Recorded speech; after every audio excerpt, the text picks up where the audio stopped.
Buenas noches, estimados maestros. Quien les habla es el magíster Edwin Carlos Lévano Chamorro. Vengo ya trabajando casi por 4 años en la Asociación Educativa Mauta. En este trabajo tan denodado que nos demanda a todos nosotros un compromiso muy importante, en la cual tenemos que buscar todos los recursos y las formas posibles para poder lograr una preparación adecuada, una preparación bastante pertinente, sobre todo, con todos los insumos, con todos los elementos, desde la parte pedagógica, desde la parte didáctica, desde la estructura propiamente, ¿no? De lo que nosotros como maestros debemos manejar en lo que refiere a los conceptos y estructuras que el Ministerio de Educación hoy emana y que de pronto dentro de las casuísticas y todas las preguntas que se desarrollan en este proceso, buscamos que ustedes tengan una adecuada y sobre todo excelente preparación, tratando también que a la vez podamos tener una acción interactiva en algunos momentos y en otros momentos poder entrar a algunos simulacros que nos permitan ir probando cómo vamos avanzando y también a nosotros nos permita ir visualizando qué elementos o qué temas o qué tipo de preguntas tenemos que ir fortaleciendo en el camino. Bien, en todo caso, yo me voy presentando, he trabajado varios años en la Universidad Peruana Cayetana Heredia, he sido formador docente, he desarrollado la cátedra, he estado como jefe de proyectos en varios programas de Aprender para Crecer, lo cual me permitió conocer mucho la realidad del país, viajar por diversos lugares y en ese sentido poder interactuar con muchos maestros en realidades distintas, diversas y conociendo de pronto qué necesidades, ¿no? Qué necesidades tenemos que trabajar desde el área de matemática en muchos maestros del país. Bueno, ya yo me presento en todo caso y soy de Lima, vivo en Lima, pero sin embargo muy enraizado con la realidad nacional y que de pronto nos lleva a este compromiso y personalmente a mí me enfoca mucho a una estructura prácticamente de tu poder, ¿no? Poder ubicar los elementos que durante este tiempo de preparación vamos a tener que enfrentar. Bueno, ya yo me he presentado, me gustaría saber de dónde están ustedes interactuando esta vez. Tenemos un grupo de maestros, me podrían decir si son de Lima o están en algún lugar del Perú, para poder incluso ubicar algunas casuísticas, algunos elementos, un poco tratar de focalizarlos o contextualizarlos en algún momento para poder trabajar nuestros casos.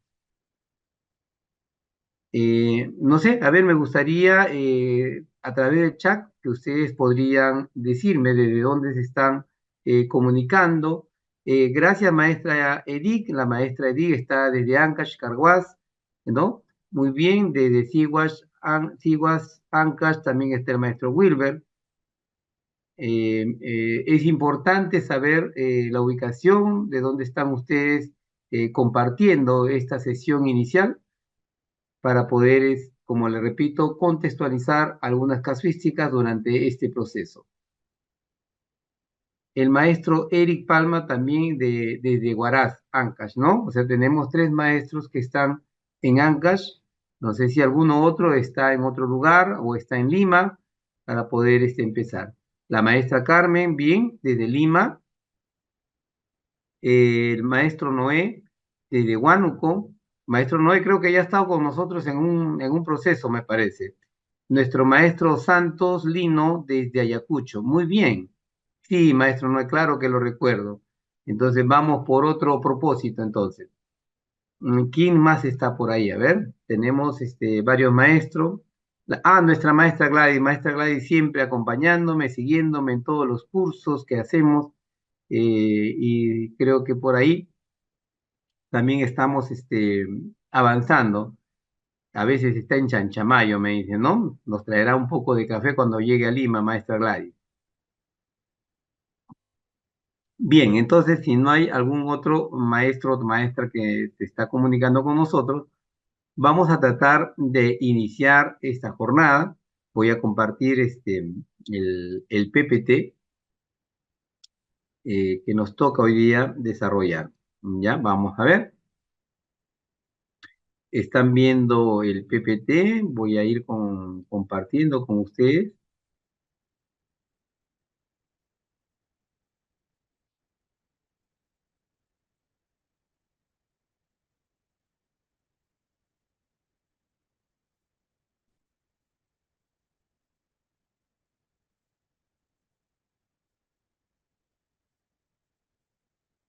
Ya, ahí creo que lo están apreciando bien, ¿verdad?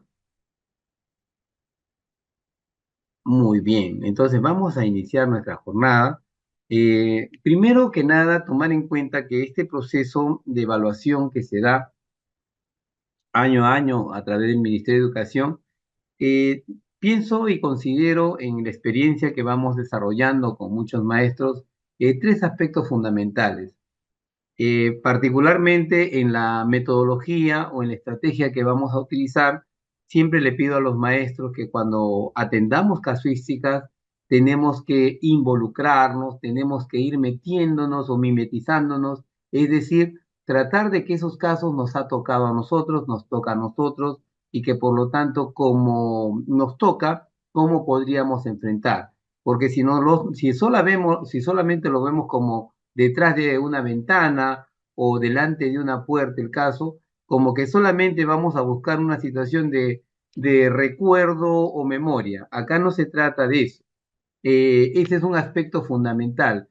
El otro aspecto es tomar esta preparación también como una formación docente, como muchas veces lo hablo, tratar de entender que nos vamos fortaleciendo, nos vamos capacitando en acciones estrictamente didácticas o pedagógicas que tienen que ver con la acción propiamente del desarrollo desde la sesión de aprendizaje, la acción que tenemos frente a los estudiantes, los elementos que los estudiantes proceden en cuanto a resoluciones, de cómo nosotros interpretar la acción de un estudiante en base a cómo podríamos nosotros atenderlo. Otro elemento fundamental, tomar en cuenta también la diversidad del aprendizaje que nos vamos a encontrar con algunos casos, como por ejemplo, ¿no? La atención diferenciada, el cómo hacer retroalimentación, cómo hablar de tareas de alta y baja demanda cognitiva. Otro elemento importante que tiene que ver con la misma evaluación formativa, elementos de rigor matemático que tiene que ver con nuestra especialidad y que de pronto todos estos elementos vamos a tratar de vincularlos en diversas acciones y por supuesto, ¿no? Ustedes van a poder a través del chat en algún momento, si algo no está claro, siempre tratar de que poder preguntar y poder yo, en mi humilde experiencia de compartir esto, tratar de aclarar. ¿De acuerdo? Muy bien, maestros. Entonces, vamos a iniciar de la siguiente manera, ¿no? Estamos con la Asociación Educativa de Capacitación y Desarrollo Pedagógico AMAUTA, ¿no? Quien en esta oportunidad seguramente muchos están invitados y esperamos pues de que sean parte de este programa que hasta el mes de septiembre nos va a demandar esos espacios, esos esfuerzos para poder lograr el ascenso en este caso o en otro caso el nombramiento que estamos pidiendo. Yo pongo siempre el tema de casuísticas y conocimiento del área porque está ligado toda la evaluación en estos aspectos importantes. Ahora miren ustedes, por ejemplo, en esta sesión del 16 de abril, cómo vamos a iniciar siempre en una particularidad. Más que la casuística del día de hoy, que vamos a ver algunos de ellos, por supuesto, es ir interpretando la intención, sobre todo la intención que tiene nuestra área, o sea, cómo nuestra área está reconocida, cómo nuestra área está de pronto considerada como un área especial para poder desarrollar no solamente, ¿no? la matemática como acción de conocimiento, sino una matemática como acción de utilidad, una matemática como una acción simplemente que el estudiante le sirva en su vida diaria. Por eso mucho se habla de la contextualización que debe desarrollar la matemática.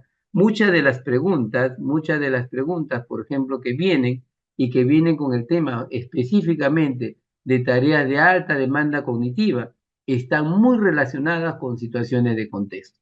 Entonces, desde el saque, o sea, desde ya, y que los que están en aula, y que muchos seguramente están en aula, entender que una sesión de aprendizaje tiene que partir siempre, ¿no? De algo singular, algo propio de la realidad o contexto del estudiante, en la cual desde sus intereses, desde sus necesidades, tenemos que ir, ¿no? Desarrollando un conocimiento. O sea, no es que, como algunos quizás todavía en algunas particularidades, consideran que una sesión es colocar el título y a partir del título dar el concepto, desde el concepto hacer propiedades, hacer modelos o fórmulas y desarrollar ejercicios o problemas. Considero de que a través de la estructura en Minedu y lo que es hoy una educación por competencia, ya no demanda esas formas de poder plantear una sesión. Miren, desde ahí estamos ya iniciando algo importante. Por eso es que cuando hablamos del área, hablamos del enfoque por el cual nuestra área está ubicado, ¿no? En el desarrollo de las diversas áreas que tiene, ¿no? El currículo nacional. Entonces, nuestro enfoque está centrado en la resolución de problemas y a partir de ahí, justamente, lo que busca es que el estudiante, a través del conocimiento, tiene que utilizar o validar ese conocimiento en situaciones prácticas de su vida cotidiana. Por eso es que en el primer momento, en este primer momento, ¿no? Que nosotros vamos a ver por acá, por ejemplo aquí, ¿no? Nos dicen situaciones, ¿ve? Situaciones cercanas, cotidianas a la vida real del estudiante. O sea, la matemática tenemos que, en todo caso, contextualizarlo. Otro elemento clave en este enfoque es que justamente las actividades o el conocimiento tienen que ir, ¿no? De manera progresiva. Recordar que en matemática existe pues un estándar, ¿no? Hay un estándar que se va ubicando, ¿no? En cada ciclo, ¿no? De la educación básica regular. Entonces, estas actividades matemáticas que están en las sesiones de aprendizaje tienen que ir en el camino, tienen que ir respondiendo a esos estándares, depende de cada ciclo. Lo otro que es importante, el enfoque, es que debe responder también a ciertas demandas del conocimiento de manera creciente, ¿no? Cuando hablamos de demandas cognitivas crecientes, esto tiene que ver mucho con lo que nosotros en las escuelas le llamamos las famosas necesidades de aprendizaje.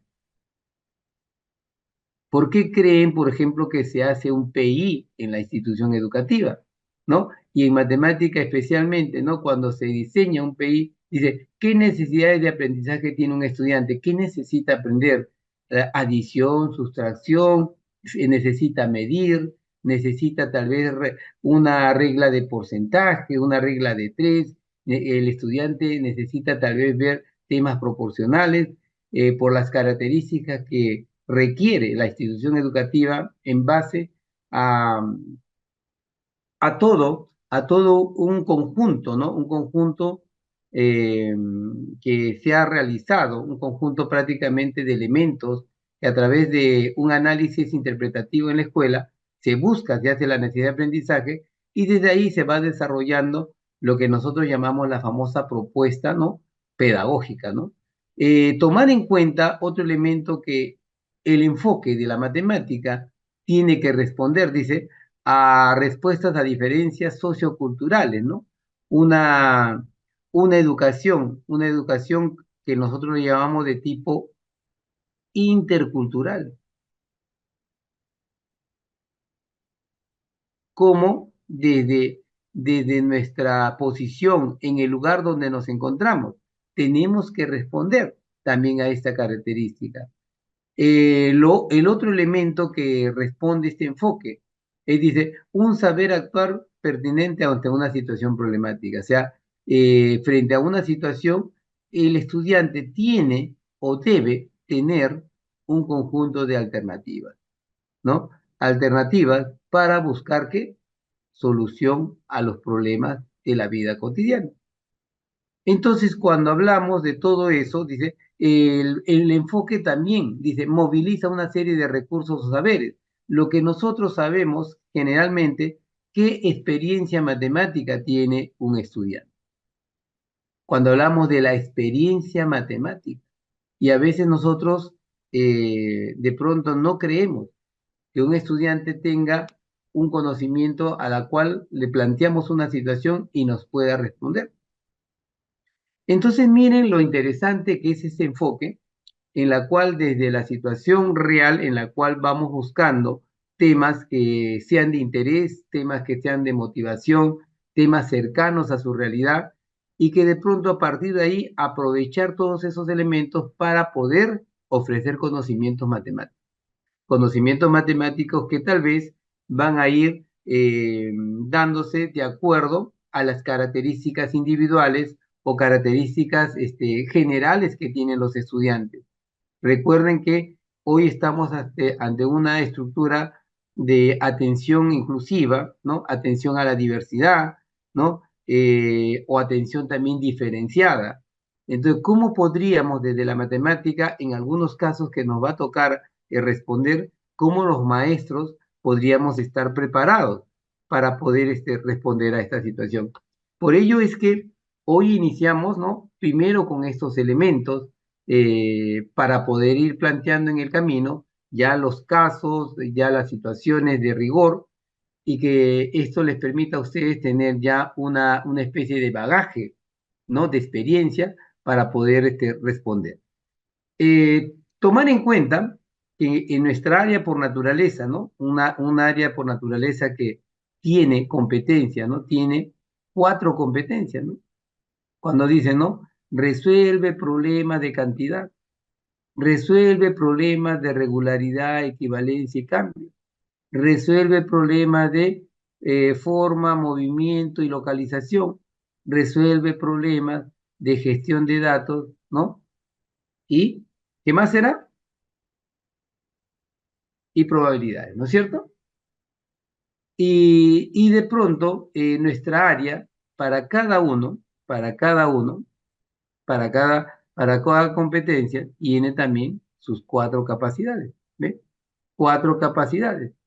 Entender que esas capacidades están relacionadas con una estructura de traduce, ¿no? Una estructura de comunica, otra, por ejemplo, que tiene que ver con la aplicación de estrategias, y la última que tiene que ver con el tema de la justificación, ¿no? O también le llaman la demostración. Entonces, cuando hablamos de capacidad, tenemos que ver en nuestros estudiantes si ellos en el camino van alcanzando este conjunto de habilidades. Y que en muchos de los casos, en las sesiones de aprendizaje, a veces en algunos casos nos cuentan lo que los directores o coordinadores le dicen que en una sesión de aprendizaje tienen que evaluar las 4 capacidades cuando eso no es cierto. Lo que se hace es que todos ellos en una sesión de aprendizaje se va a movilizar, pero no evaluar todas. ¿Por qué razón? Porque para cada capacidad tiene que haber un instrumento, ¿o no es así? Y se imaginan en una sesión de aprendizaje con 4 instrumentos, ¿no? Un instrumento para traduce, otro instrumento para aplica, otro instrumento para comunica, otro para justifica. Se dan cuenta si alcanzaría el tiempo, alcanzaría el espacio para poder evaluar. Y esto vamos a verlo también a través de casos. Bueno, y los estándares de aprendizaje simplemente, ¿no? Es lo que nosotros le llamamos la meta. a la cual se quiere llegar en cada, ¿no? En cada ciclo, en cada ciclo lo que se quiere llegar. Y bueno, y finalmente tomar en cuenta también el tema del desempeño, ¿no? El desempeño en realidad, ¿qué cosa es? La evidencia. ¿Qué es lo que queremos que el estudiante aprenda? ¿No? ¿Qué es lo que queremos? Y esto se podrá hacer de manera tangible. Por ejemplo, cuando el estudiante se hace una práctica calificada o tal vez hace una, no sé, tal vez podría ser por ahí un trabajo, ¿no? O tal vez una maqueta, no sé, y podría ser una evidencia intangible, tal vez desde el punto de vista que el estudiante puede tener una exposición, ¿no? O tal vez una presentación, ¿no?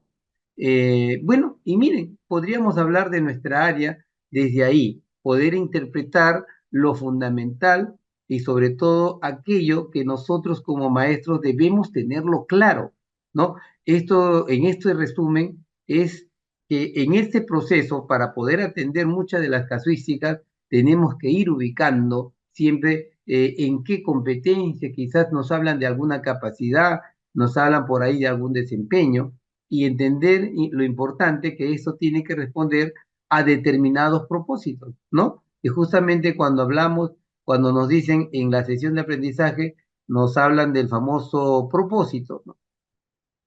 El famoso propósito está pues justamente en la competencia, en la capacidad y en el desempeño, ¿no? Que justamente a partir del desempeño, ahí van a salir lo que nosotros llamamos los famosos criterios, ¿no? Los criterios de evaluación, ¿no? Por ahí ya se habrá, pues, si es una práctica, en la práctica estará el criterio de evaluación, si es una escala de rango, igual, si es una rúbrica, si es una lista de cotejo, en fin, lo más importante es cómo vamos ubicando en nuestra acción como maestros todos estos elementos. Quiere decir que en nuestra área de matemática todo maestro especialista tiene que cumplir, no como requisito, porque estos no son requisitos, estos no son insumos, sino son elementos claves de manejo y aplicación que tiene todo maestro en el área. Entonces, hasta ahí me gustaría saber si de pronto hay alguna pregunta, hay alguna apreciación para poder continuar. Se va entendiendo la idea ya vamos calentando motores para ir entrando a lo que justamente este programa que la Asociación Educativa Mauta les ha preparado a ustedes. ¿Hay algo que no esté claro? De repente se va entendiendo la idea y desde ahora siempre le digo, si hay algo que quizás consideren que se pueda aclarar, vamos a detenernos también para poder hacer alguna aclaración y sobre todo alguna fundamentación que se necesite en todo caso. ¿Están despiertos ahí, por favor? Por lo menos levanten una mano que están ahí. Estamos como en el Titanic y de repente cuando dicen, no, hay alguien ahí, no, y nadie responde. A ver, sí está el maestro Alevo, dice ahí. Ale, dice, ¿no? Sí, todo claro está. Muy bien, gracias, maestro. Por lo menos ahí salió un maestro que nos dice que sí está ahí, todo claro. ¿Ya? Bien, entonces, desde esta mirada, eh, cuando aperturo el programa de preparación, siempre trato de que ustedes como especialistas tengan estos elementos como manejo disciplinar, manejo pedagógico, manejo didáctico, ¿no? Porque son tres elementos que nosotros en la clase o durante nuestra estancia en el colegio debe ser, ¿no? De nuestra obligación, el rigor matemático, ¿no? O disciplinar, la parte pedagógica desde la construcción, la estructuración de toda la documentación que necesitamos para llevar a cabo y la acción didáctica a través de las actividades, a través de todos los elementos que nosotros vamos a llevarlo para que el estudiante logre desarrollar sus aprendizajes. ¿Eh? Bien, entonces un poquito para resumir esto, tomar en cuenta, ¿no? Cuando hablamos de la competencia, hablamos de la capacidad, hablamos del desempeño, y justamente era el resumen que les estaba haciendo, ¿no? Dice que la competencia como conjunto de capacidades para lograr un propósito. Por eso es que cuando hoy, por ejemplo, a través del ministerio, en el cuarto grado de primaria, por ejemplo, cuarto grado de primaria, sexto grado de primaria, segundo de secundaria y quinto de secundaria, esto en secundaria, esto en primaria, ¿no? Y creo que segundo también aquí, ellos van a una evaluación y van a una evaluación cada año para ver el cierre de ciclo, justamente para ver si se ha logrado ese conjunto de capacidades que se ha planteado durante dos grados o 3 grados, como es tercero, cuarto y quinto, para poder verificar si realmente la competencia ha sido construida. Cuando hablamos de la capacidad, entender, miren, que nosotros desde nuestra acción docente simplemente nos piden esto, que el estudiante sea capaz de, ¿ve? Eso es lo que nos está diciendo, capaz de.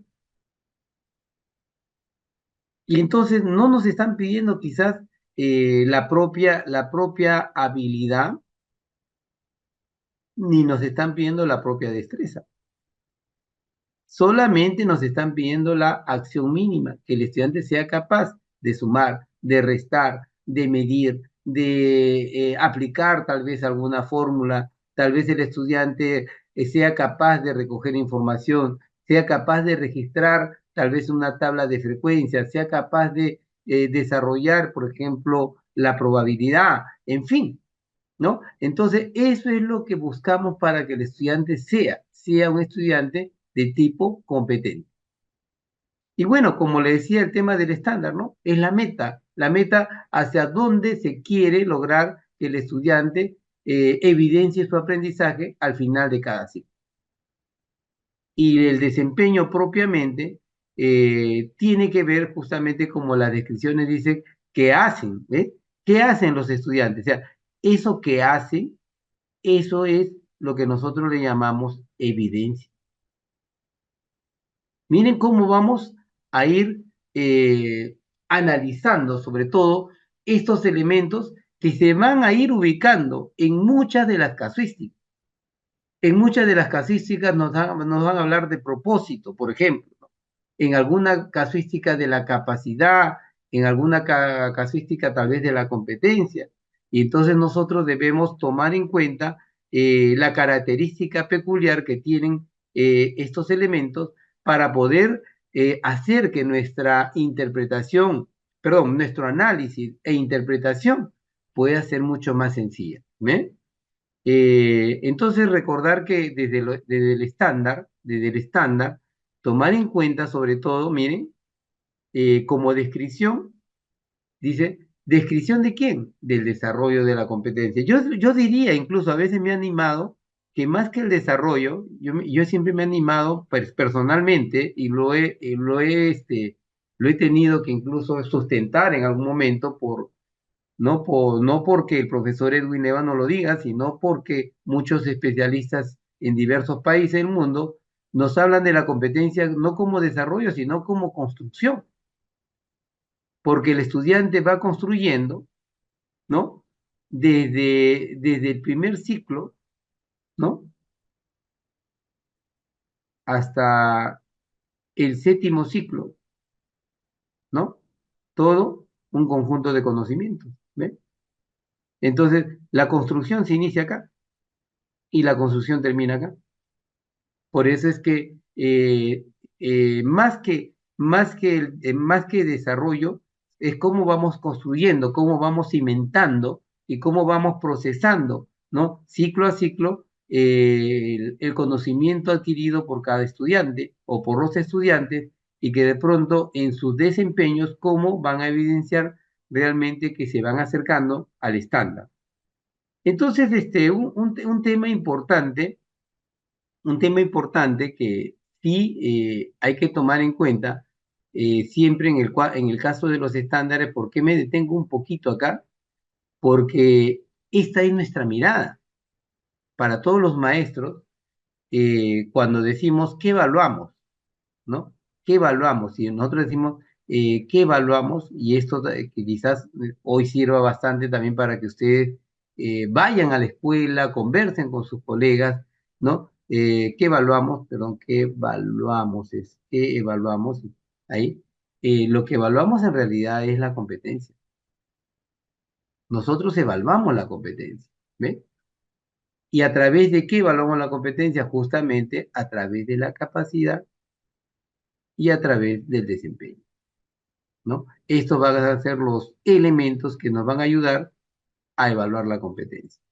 Por eso nos dicen que los estándares de pronto nos permiten observar el nivel, ¿no? Nos permite observar el nivel en el cual los estudiantes están aprendiendo y a la vez poder hacer un seguimiento o monitoreo de cómo pueden seguir mejorando. Y cuando hablamos de monitorear esa mejora, siempre entramos a un tema que se llama particularmente la famosa retroalimentación.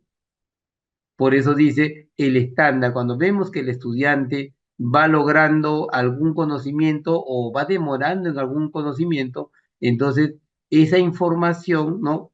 O esa interpretación de resultados nos permite generar una retroalimentación de tipo reflexiva a los estudiantes y de pronto tratar de que ese estudiante logre tal vez nivelarse o logre por lo menos alcanzar la acción mínima de lo que un estándar nos pide. Entonces, otro elemento, el estándar también sirve, dice, como una referencia para poder programar. De pronto no podemos programar un estándar tan alto cuando vemos que la mayoría de estudiantes todavía no ha alcanzado ciertos prerequisitos, ¿no? Por eso es importante entender al currículum como un documento incluso flexible en la cual podemos nosotros ir ubicando, adecuando, adaptando y progresivamente tratando de lograr que los estudiantes a través de los estándares ver cómo van aprendiendo. Y aquí viene esto que vamos a encontrar mucho en las casísticas. Entonces, uno de los elementos que vamos a encontrar en las casísticas es este. Este elemento lo vamos a encontrar permanentemente. Dice, ¿no? A veces dice la profesora María, el maestro Manuel o la maestra Juana, de pronto tiene el siguiente propósito, dice, ¿no? Tiene, muchas de las casuísticas parten ahí, pero de pronto, para nosotros los maestros, ¿cómo interpretamos la frase propósito de aprendizaje? Entonces, lo más fundamental es entender que todo aquello que se llama propósito de aprendizaje es resumirlo en aquello que queremos que el estudiante aprenda, que es lo que queremos que el estudiante logre desarrollar o es lo que queremos que el estudiante logre evidenciar. Miren, les estoy poniendo varias frases para poder interpretar desde las casuísticas que se nos presentan siempre esos elementos, entender eso. ¿Qué quiero que el estudiante aprenda? ¿Qué quiero que el estudiante logre desarrollar? ¿Qué quiero que el estudiante logre evidenciar o evidencie de manera tangible, como ese puede ser una práctica calificada, ¿no? Puede ser una ficha de desarrollo, de repente hasta un juego matemático en la cual hay una acción, ¿no? Que el estudiante o los estudiantes van desarrollando, pero van evidenciando justamente el aprendizaje deseado, ¿no? Por eso por ahí nos dicen, ¿no? Eh, Se relaciona de manera explícita tanto con la situación a enfrentar como con las competencias a desarrollar. Entonces, por ahí, el propósito tiene que ver con esos elementos, ¿no? Otro elemento que es fundamental es cuando, incluso, esto es también un tema de mucha pugna en las escuelas, porque no todos los maestros en una misma escuela evaluamos de la misma forma. ¿No? Somos del mismo área y a veces algunos solamente utilizan listas de cotejo, otros tal vez escalas de rango, otros no, yo tomo solamente práctica calificada, otros quizás dirán, yo voy a utilizar mis rúbricas para ver mis procesos, porque justamente la rúbrica, la escala de rango y la rúbrica, esta sí te permite ir viendo los procesos. ¿Y los procesos para qué? Para poder justamente retroalimentar, ¿no? ¿Y para qué se hace todo ese proceso de retroalimentar? Simplemente para lograr que el estudiante logre generar aprendizaje. ¿Ve? Aprendizaje, algunos le llamamos de tipo significativo o no, otro aprendizaje que tenga que ver con situaciones de características individuales, pero ahí hay que tomar en cuenta, por eso nos dice, nos hablan de un juicio de valor sobre el nivel de desarrollo de las competencias. ¿Ve? Sobre el nivel de desarrollo, y ahí está lo que les decía hace un momento, se evalúan las competencias. Entonces, en esos criterios de evaluación, ¿qué van a utilizar por lo general? Para utilizar los criterios tenemos que ver generalmente el desempeño. En muchos casos nosotros tomamos desempeño de tipo precisado, ¿no? Que lo ajustamos de acuerdo al conocimiento o a aquello que nosotros estamos pensando desarrollar con los estudiantes. Porque hay un desempeño global que el ministerio ya nos entrega. Y el otro desempeño que nosotros justamente para las sesiones de aprendizaje le hacemos el ajuste con respecto al conocimiento que nosotros estamos considerando que el estudiante deba desarrollar. ¿Ya? Y aquí viene un tema donde es importante cuando dice, se elaboran a partir de los estándares y sus desempeños. Entonces, en el caso particular, generalmente diría, tomen más los desempeños, ¿no? Tomen más los desempeños y a partir del desempeño, ustedes pueden generar criterios para evaluar al estudiante. ¿Por qué? Porque recuerden que en los desempeños están las evidencias, lo que nosotros llamamos las evidencias de aprendizaje.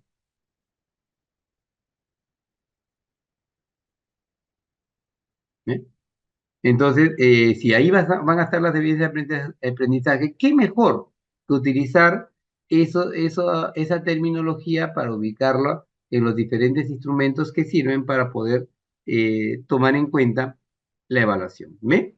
Esto también lo había considerado para esta clase, el hecho mismo de poder ir sintonizando, sobre todo, ¿no?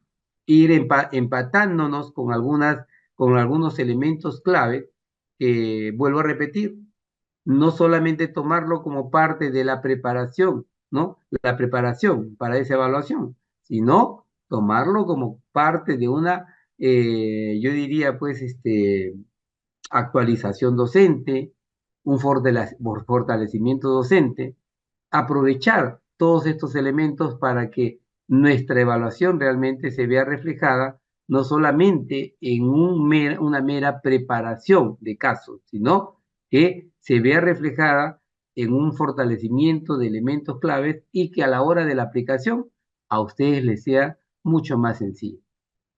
¿Ya? Aquí están las evidencias, ¿ven? Ya lo estamos colocando ahí. Cuando hablamos de las evidencias, ahí vemos, miren, todo lo que el estudiante produzca.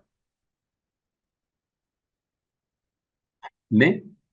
¿En dónde lo va? En todo su proceso de aprendizaje. Todo lo que produzca en su proceso de aprendizaje, entonces ahí vamos recién a poder notar qué han aprendido, qué han aprendido. Entonces cuando hay una evidencia que puede ser tangible o intangible, ahí nos vamos a dar cuenta realmente qué logró el estudiante. Por eso se llama el nivel de logro. Y cuando hablamos del nivel de logro, podrá ser un AD, podrá ser un A, podrá ser un B, podrá ser un C. Y cuando hablamos de ese nivel de logro, ¿qué pasaría si el estudiante está en C o está en B? Podríamos darle la oportunidad de que el estudiante pueda mejorar esas calificaciones. Recuerden que hoy por hoy se habla de una evaluación formativa. No podemos descartar de buenas a primeras de que si el estudiante se sacó B, que se quede con su B. Si se sacó C, se quede con su C. La idea es buscar cómo retroalimentar la acción de su proceso para que pueda lograr, ¿ven? Aprender. Ojo, no aprobar, ¿ah? Lograr aprender.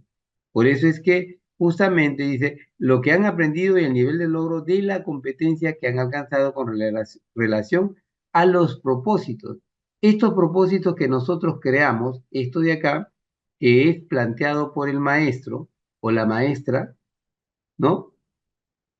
Es nuestra responsabilidad. Si nosotros marcamos este propósito, es porque queremos que el estudiante en su mayoría esté aquí, en ADEWA, porque queremos que ellos sean capaces. Y el que sea capaz tendría que estar pues en un AD. Entonces, por ello dice que el docente determina, ¿ves? El docente, ahí está, determina lo que queremos que los estudiantes aprendan, ¿no? Queremos que los estudiantes aprendan, ¿no? Frente a un conocimiento. Entonces, en todo ese proceso, una evidencia debe describir justamente en ese proceso características, cualidades, ¿no? Del conocimiento, ¿no? Del conocimiento que de pronto el estudiante lo tiene que mostrar y eso se llama evidencia de aprendizaje. ¿Sí? Entonces, aquí también tiene que ver mucho con algunas casuísticas que va a estar de la mano con lo que se llama evaluación. Se van a presentar casuísticas y nos van a preguntar en ese desarrollo, bajo esa evidencia que ha mostrado el estudiante, ¿qué calificación le pondremos a Manuel, por ejemplo, ¿no? Si Manuel ha mostrado esto, ha mostrado el otro, en qué condición o nivel de logro se encuentra Manuel, por ejemplo? Entonces, debemos estar, eh, yo diría, pues, preparándonos en la situación de entender que una evidencia de aprendizaje siempre parte de aquello que nosotros como maestros estamos proponiendo para que el estudiante logre mostrar, sobre todo, un conocimiento determinado. ¿Ya? Entender también otro elemento que nos vamos a encontrar mucho en el tema, no así como lo están viendo, sino que esta es una estructura general, el hecho mismo de cómo en las casuísticas se va a evidenciar, sin decir esto, se va a indicar muchas veces el tema de esos procesos que se dan en la enseñanza-aprendizaje, ¿no? Cómo en algún momento quizás vamos a encontrarnos con estos casos especiales, ¿no? Nos hablan de una problematización o por ahí nos hablan del criterio de evaluación. O tal vez por aquí una situación más que metacognitiva, simplemente de generar el conflicto cognitivo. ¿Ve? Y a partir de ahí, cómo se va interactuando con el estudiante para generar el nuevo conocimiento, ¿no? Miren, esto es parte de lo que hacemos diariamente. Y a partir de ahí, aplicamos toda la diversidad de estrategias, ¿no? De estrategias para que el estudiante, ¿no? Desarrolle justamente el conocimiento que está adquiriendo. Ya será, ¿no? A partir de cómo manejar sus conceptos, cómo manejar sus propiedades, miren, cómo manejar de repente algunos modelos matemáticos, cómo hacer algunos ejercicios, cómo hacer algunos problemas, ¿no? A partir de ahí, todo eso es estrategia. Hay estrategia para conceptualizar, para aplicación de propiedades, para poder formular modelos, para desarrollar ejercicios y problemas, ¿no? Entonces, esto de hoy nos invita mucho para poder entrar siempre a este proceso, ir refrescándonos, ir tomando en cuenta los elementos claves, ¿no? Los elementos claves que debemos desarrollar. Por otro lado, ¿no? Cuando ya entra al análisis, la sintetización, la profundización, quizás pues habrá algunas guías, algunos, no sé, fichas prácticas, ¿no? Fichas prácticas tal vez viene por acá una práctica calificada, tal vez un juego matemático, ¿no? Para poder aplicar. Y finalmente, el tema de revisar, dice, revisar y resumir el tema, tiene que ver mucho con, ya, con elementos, ya de, aquí, por ejemplo, tendríamos que ver un tema ya de poder, preguntar al estudiante, interactuar con ellos, en muchos de de los casos, sociabilizar los procesos mismos, ¿no? Los procesos, preguntar. Y bueno, pues el estudiante tratar de demostrar lo aprendido, que muchas veces lo puede llevar a otros elementos, a un dónde, en qué lugar, en qué espacios podría hacer una aplicación de esto, ¿no? Se puede evaluar también y la parte importante de retroalimentar, ¿no? Una retroalimentación siempre de tipo reflexiva. ¿Qué significa eso? Que al estudiante no se le da una fórmula, al estudiante no se le da un concepto, al estudiante no se le da incluso una estrategia. Al estudiante simplemente se le lleva desde la reflexión a un reconocimiento para que pueda darse cuenta en qué parte tiene que mejorar, en qué parte tiene que nuevamente recomenzar.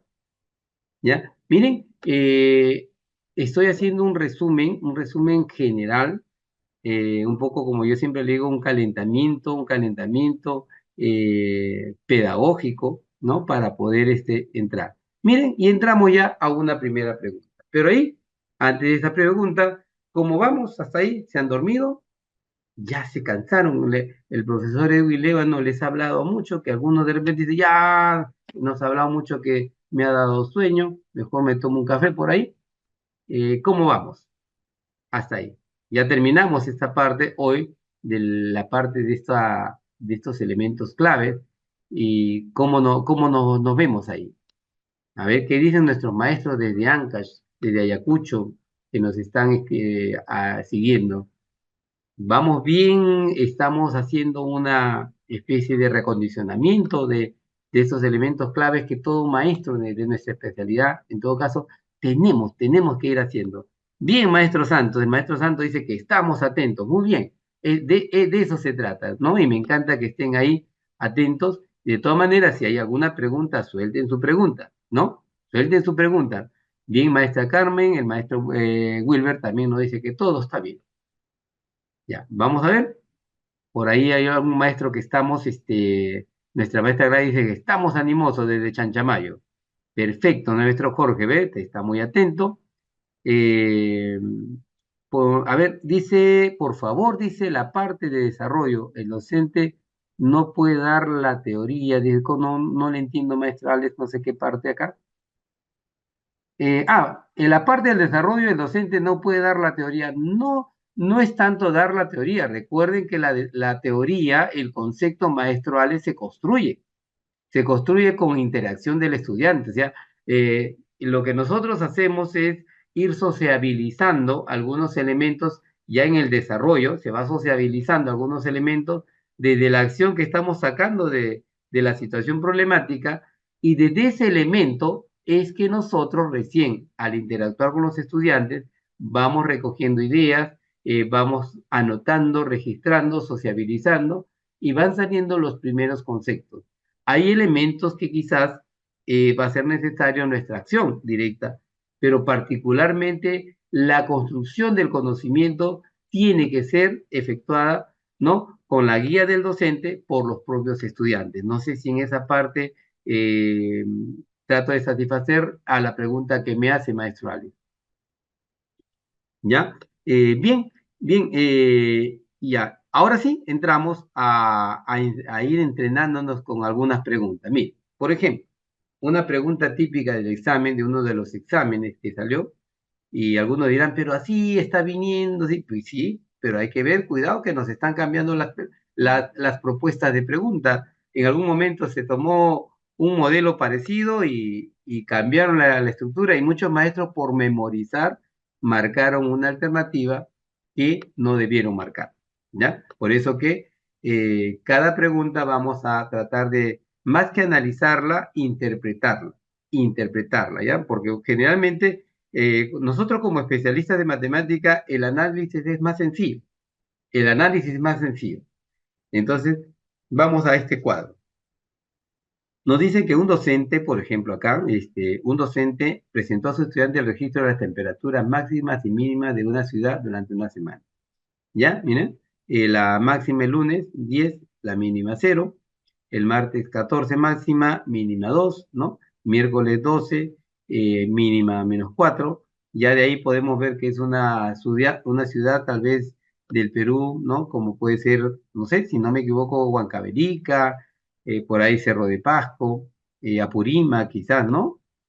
Ciudades que tienen temperaturas así bajas, viernes, ¿no? Ahí tenemos, ¿ya? Entonces, bajo ese flanco que tenemos, seguro ahora viene, ¿no? Lo que cuando se plantean cuadros así, vienen a veces dos, a veces tres preguntas planteadas en un mismo modelo. Por eso, lea la siguiente situación y responda a las preguntas que están planteadas. ¿Bien? Y lo planteamos como una situación, porque en realidad, para que, y vayan acostumbrándose a esto, ahí hay una situación, pero si fuese una situación problemática, vayan aprendiendo esto también, si alguno lo maneja, me alegra. ¿En qué cambia una situación, no? Con una situación problemática. Entonces, de repente, un docente presentó a sus estudiantes, ¿no? Le ponemos de la institución educativa, ¿no? O a sus estudiantes, por ejemplo, del primer año de secundaria, ¿ve? Del primer año de secundaria, de la institución educativa. Entonces, ahí es una situación problemática porque estamos enfocando primero un contexto real, ¿ya? Y además que si es de una institución con estudiantes que están ahí, esto puede generar una motivación, ¿eh? Puede generar un interés, ¿no? Puede generar también una especie de conflicto. Y finalmente, reta al estudiante. Muchas veces me preguntaron, profesor Edwin, y usted nos decía en todo caso que si algo expresado en contexto real genera motivación, interés, conflicto y reto, lo podríamos resumir en que esto realmente, a esto le llamamos situación problemática. Entonces, esa es una situación problemática. Mejor dicho, así como cuando nosotros preparamos una comida, ¿no? Cuando preparamos una comida tenemos ingredientes, tenemos nuestros ingredientes para preparar esa comida, la situación problemática tiene estos cinco ingredientes. Entonces, muchas veces este contexto real también puede ser, miren, una acción lúdica recreativa. Porque finalmente le puede generar motivación e interés, lo podemos confrontar al estudiante, lo podemos retar, ¿ve? Entonces, desde ahí, ya les voy, miren, ya les voy muy buena pregunta, la maestra Gladys nos dice, ¿en qué es diferente a la situación significativa? Lo que pasa es que la situación significativa se da en las diversas áreas, ¿no? La situación significativa, y esto de acá, por ejemplo, es macro. Esto, por ejemplo, se está reflejando por ejemplo, cuando se hace la programación anual, ¿no? Cuando se hace programación anual, cuando se hacen las unidades, ahí están registradas las situaciones significativas. En cambio, la situación problemática es una situación micro. ¿Por qué? Porque se puede extraer de la situación significativa o simplemente se puede crear, ¿no? Y generalmente la situación sí problemática están directamente ubicadas en las sesiones de aprendizaje, ¿ya? La situación problemática en las sesiones de aprendizaje. La situación significativa está en la programación anual y en las unidades de donde en muchos de los casos se deriva para construirla como situación problemática. No sé si en esa parte, maestra Gladys, satisface mi respuesta. O a los demás maestros también. A ver, estoy viendo el chat, a ver si hay alguna respuesta. Maestra Gladys, ¿de acuerdo? ¿Ya? Entonces nos vamos directamente ahora al caso, ¿ve? Ya vimos la tabla, miren, a veces aprovecho las mismas preguntas, aprovecho las mismas estructuras como para darles algunos alcances, ¿no? Miren, en este caso solamente es una situación presentada, como la que vamos a ver, ¿ah? Como la que vamos a ver generalmente en las casuísticas, así, situaciones de tipo matemáticas, solamente se van a presentar así.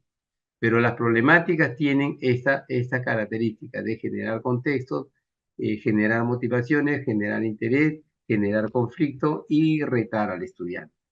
¿Ya? Bueno, frente a esto hay una pregunta, ¿ves? Una pregunta que nos plantean acá.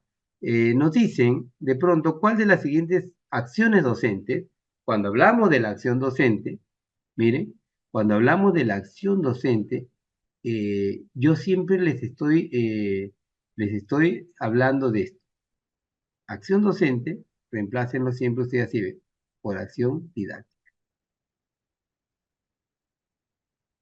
Y cuando hablamos de la acción didáctica, hablamos de una acción de tipo pertinente, ¿ve?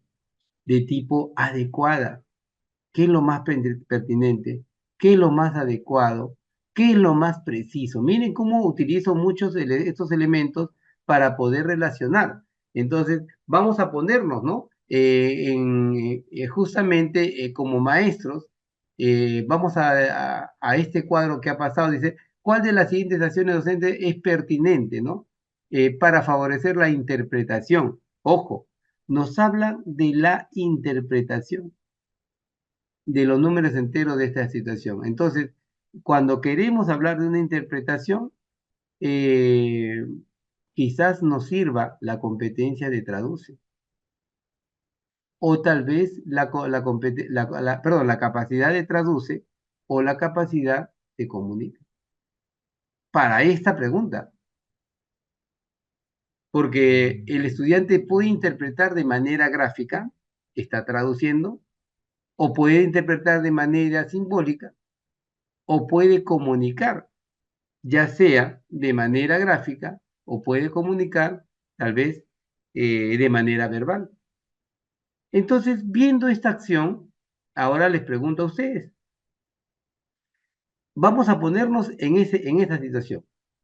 ¿Qué le pedimos a los estudiantes o qué le pedirían a los estudiantes para que puedan interpretar mejor los números enteros? Frente al cuadro que hemos visto, ¿no?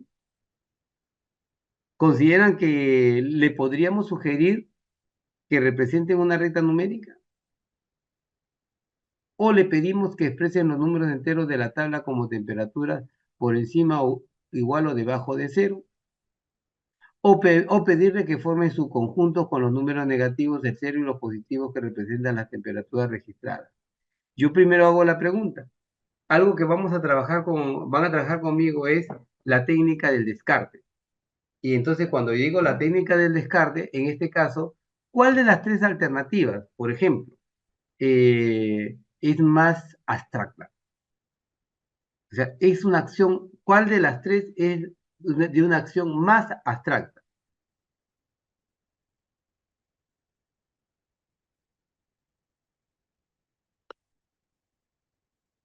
La letra A, B o C es una acción abstracta.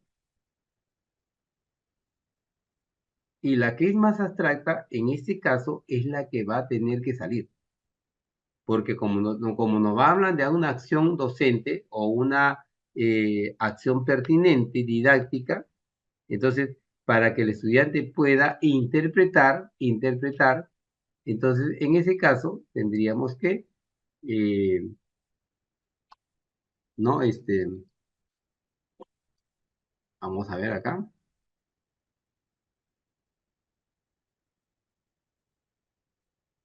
Ya, entonces la letra A tendríamos que quitarla según nuestro maestro. A ver, ¿a quién vamos? Entonces, la pregunta que voy a hacer acá, descartamos. Vamos a descartar. Vamos a ver cómo funciona la técnica del descarte. Descartamos a qué letra. A, a B o C. ¿Cuál de las tres tiene una acción abstracta? Desde el rigor disciplinar de la matemática.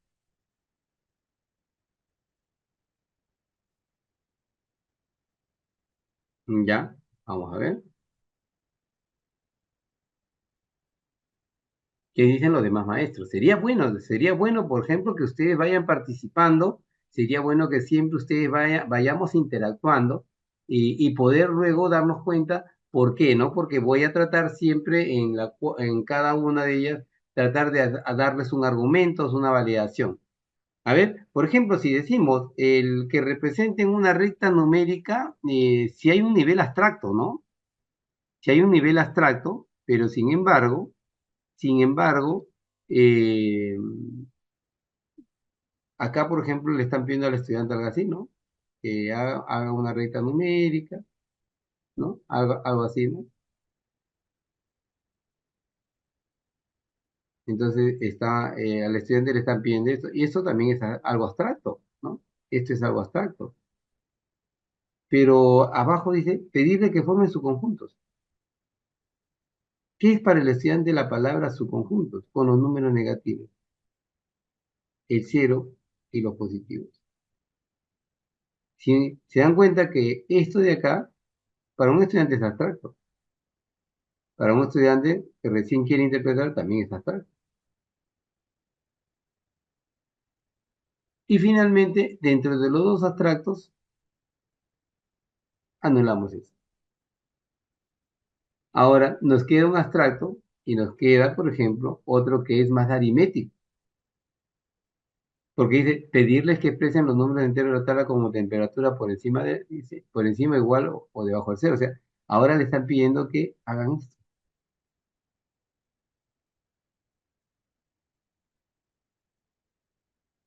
Esto está encima del cero y esto está debajo del cero. Entre la letra A y la letra B, ¿qué sería mejor para que un estudiante pueda interpretar la estructura del número entero? Entre la letra A o la letra B, por ejemplo. Ahora sí, solamente nos queda dos. Entre A o B, ¿dónde estaría la mejor acción, ¿no? Didáctica, ojo, didáctica, hablamos didáctica porque la didáctica nos dice es el perfil así adecuado para que el estudiante pueda interpretar. No te está diciendo que resuelva, no te está diciendo que argumente, ¿no? Solamente te está pidiendo que interprete o comunique. Entonces, en la acción que están viendo, nuestra maestra Edith también nos ha respondido, nuestra maestra Carmen también. Podríamos decir, en todo caso, que la mejor opción o la mejor acción didáctica es aquí. Esta es nuestra mejor acción. ¿Ve? Ahí está. Bien, maestro Noé también. ¿Ya? Y ahí estaría nuestra mejor opción. Entonces, como les comentaba, hay preguntas que van a venir en la cual están ligadas a dos o tres preguntas. O sea, así como hemos visto, te ponen la tabla y te dicen, te dan una pregunta y también te proponen otra. Mira. Por ejemplo, otra vez, vamos a entrarnos, nos vamos a convertir en este docente. Todos nos convertimos en este docente y dice, ¿no? Preguntamos a los estudiantes por la diferencia en grados Celsius que hay entre la temperatura máxima y la mínima en esta ciudad el día miércoles. Entonces, vemos que el día miércoles es 12 y menos 4, ¿no? 12 y menos 4. Entonces, ahí está. Justamente, acá lo repite, esta es la máxima y esta es la mínima y le está diciendo, la temperatura máxima del día miércoles fue 12 grados y mínima menos 4 grados. Por lo tanto, la diferencia de ambas es 8 grados centígrados. Esto de acá es verdadero o es falso, ¿no? Porque realmente en lo que acaba el estudiante de decir, esto es falso. Por eso acá dice, el docente tiene como propósito, miren, el propósito, brindar una retroalimentación, lo que habíamos visto allá en su momento, ¿ve? Una retroalimentación de tipo reflexiva, ¿ve? Porque quiere que el estudiante reflexione sobre su error.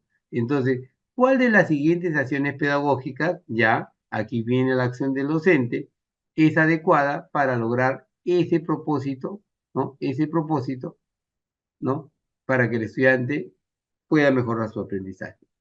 Entonces, vamos a analizar tres elementos. En las tres dice, vamos a solicitarle algo al estudiante. Ahora, recuerden que si una retroalimentación está dirigida a la respuesta, una retroalimentación está dirigida a la respuesta, no es retroalimentación. Entonces, ahí nos damos cuenta, por ejemplo, una alternativa que está dirigida a la respuesta. ¿Cuál es?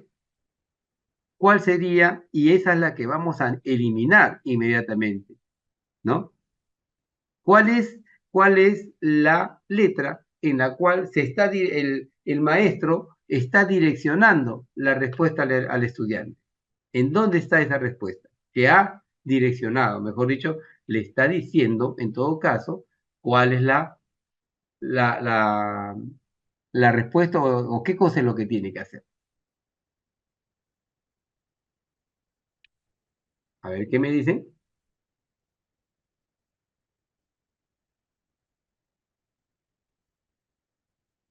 Ya, vamos a ver. Miren mi pregunta dice, ¿cuál es la respuesta en la cual el maestro ha direccionado la respuesta al estudiante? Y eso no es retroalimentación. O sea, mejor dicho, no es pertinente, no es una acción pertinente del docente.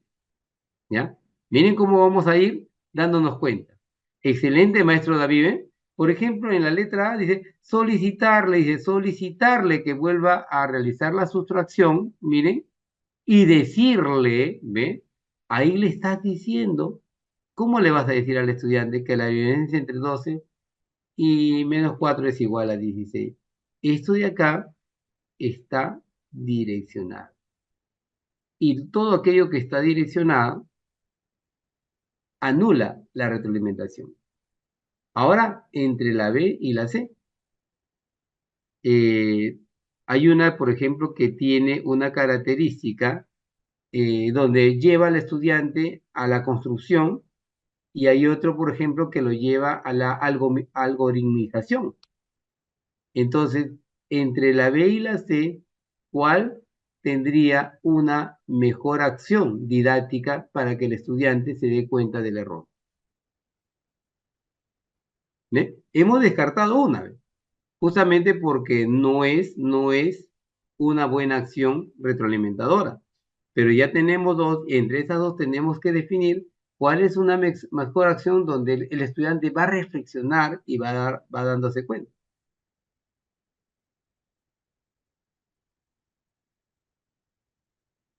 Por ejemplo, al estudiante acá en la letra C le están diciendo, mire, así, que escriba el +12 menos, dice, el signo menos y seguidamente el número -4. Preguntarle por el signo que resulta multiplicar menos por menos. Tú le preguntas a un estudiante, ¿les ha pasado? Muchos estudiantes te dicen menos por menos, te dicen algunos más, otros te dicen menos. No necesariamente estás asegurando, no estás asegurando. Pero sin embargo, en la letra B, representan la recta, miren, representan la recta, él está representando la recta ahí, y de pronto dicen, solicitarle que representen una recta numérica los números enteros que corresponden a la temperatura máxima, y ya está. Este es, ¿cuánto? 12, y la temperatura mínima, -8. Preguntarle por la cantidad de unidades que separan ambos números en la recta numérica. Acá va a ser 1, 2, 3, 4, 5, 6, 7, 8. Va a tener 1, 2, 3, 4, 5, 6, 7, 8, 9, 10, 11, 12. Y desde ahí, esta acción es la más, perdón, esta es la mejor respuesta. ¿Ya? Y desde esa mirada es como vamos a ir evaluando pregunta por pregunta, ¿no? Se va a plantear siempre las preguntas, se va a ir proponiendo algunas acciones, voy a ir acomodando algunas características que tiene la pregunta o tal vez las mismas respuestas, y desde ahí vamos a ir interactuando, ¿ya? Entonces, miren. Ahí se terminó esta acción de la pregunta número 2, ¿no? Ahora vamos a ver qué pasa con la pregunta número 3. Pregunta típica de examen de la evaluación. Dice, ¿cuál de las siguientes acciones docentes es pertinente? Entonces, recuerden lo que les estoy comentando. Pertinente, cámbienlo siempre así. Como si estuviéramos en el aula con los estudiantes, ¿qué es lo más adecuado? Miren, muchas veces lo voy a repetir, ¿no? Adecuado, preciso. A veces digo, ¿no? Utilizo hasta esta palabra, favorable, ¿no? Didácticamente, ¿no? ¿No? Para favorecer la interpretación. La interpretación, otra vez, ¿ve? Interpretación. ¿Qué significa interpretar? Tiene que ver con el tema de qué? De traduce como capacidad y comunica. ¿Ve? Miren, estoy colocando dos capacidades que generalmente van a ser claves ahí en la interpretación. Entonces, dice, para favorecer la interpretación, ¿no? ¿No? Un ratito. Ya, creo que esta es una pregunta de la pregunta anterior que me parece. A ver, sí, ¿no? No, esta es la pregunta anterior, sí, ¿ve? Sí, esta es la anterior. Esta es la número 2 que se ha repetido, creo acá, o no, o acá, a ver. Ah, acá está. Esta es la uno que se ha repetido hoy. Vamos a pasar a la 4 entonces. Vamos a ver. Vamos a pasar a la 4, ¿ven? Mm. En la número 4 nos dicen una docente, ya, nos vamos a meter en el zapato de esta docente. Todos, ¿ah? Se van, todos nos metemos aquí. Nos vamos a convertir en esta docente. Y otra vez, tiene como ¿qué cosa quiere lograr la maestra? Quiere lograr que los estudiantes construyan la noción de número primo, ¿ya? Cuando hablamos de la noción, estamos hablando de la idea, estamos hablando del concepto. Ojo, ¿ah? Estamos hablando de la idea y concepto del número primo. Entonces, desde ahí, por ejemplo, miren, para ello está diseñando una actividad inicial. Quiere decir que los estudiantes recién se van a iniciar, ¿no? La construcción de la noción recién es el inicio del conocimiento del número primo. Entonces, desde ahí, ¿cuál de las siguientes actividades será la más adecuada para lograr ese propósito? ¿Será tal vez la letra A? ¿Será la letra B? ¿Será la letra C? Y ahora viene, por ejemplo, un ensayo que estamos haciendo. De pronto, ¿dónde está? ¿Cuál de las tres alternativas te ofrece una acción más logarítmica, más abstracta? Pero, sí, una acción más abstracta, perdón, quise decir eso. Más algorítmica o más abstracta, perdón. ¿En cuál de las alternativas tenemos esa acción? La acción abstracta o algorítmica, llamemos así. ¿En qué letra la encontramos? Bien, maestra Carmen, parece, yo le pregunté en dónde está la acción algorítmica o abstracta, porque vamos a hacer un pequeño ensayo que estamos trabajando en esta noche de poder ubicar aquella alternativa que quizás no, nos puede ser como un elemento distractor, pero la tenemos que sacar primero.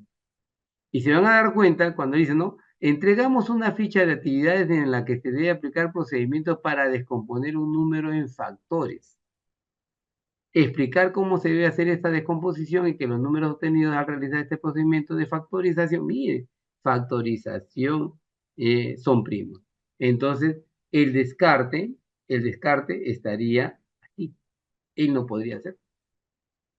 Porque aquí hay una situación, por ejemplo, eh, más que todo, de algoritmo, que no podríamos hacer. Ahora, entre la A y la B, entre la A y la B hay dos cosas distintas. Una está utilizando un material. Y en la otra está utilizando tal vez, vamos a llamarle pues una ficha. Entonces aquí viene algo fundamental. Si recién estamos en la idea, miren, si recién estamos en la idea, estamos recién construyendo el concepto, ¿es válido, es favorable una ficha? ¿O simplemente es más favorable trabajar con un material?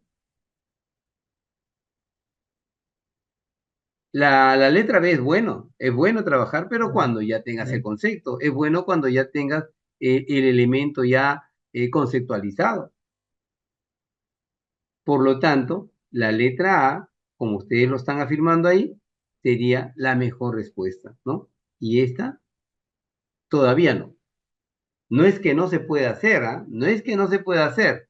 Simplemente entender todo lo que es noción, todo lo que es noción, y desde acá voy dándole este insumo, todo lo que es noción o construcción de conceptos, siempre va a haber una alternativa que está ligada con un tema de material, un tema de material. Entonces algunos dirán, pero, ¿y si lo quiero aplicar en mi colegio? Si ustedes lo quieren aplicar en su colegio, por ejemplo, ¿cómo es, no? Es como decir, tienes piecitas cuadradas, dice, ¿no? Dice, entregar piezas de forma cuadrada del mismo tamaño hechas de cartulina, pedir que forme todas las regiones rectangulares. Entonces, con un cuadradito no puedo hacer una región rectangular, ¿no? De repente aquí ya formé una región rectangular con dos. Con 3 también formo una región rectangular, miren.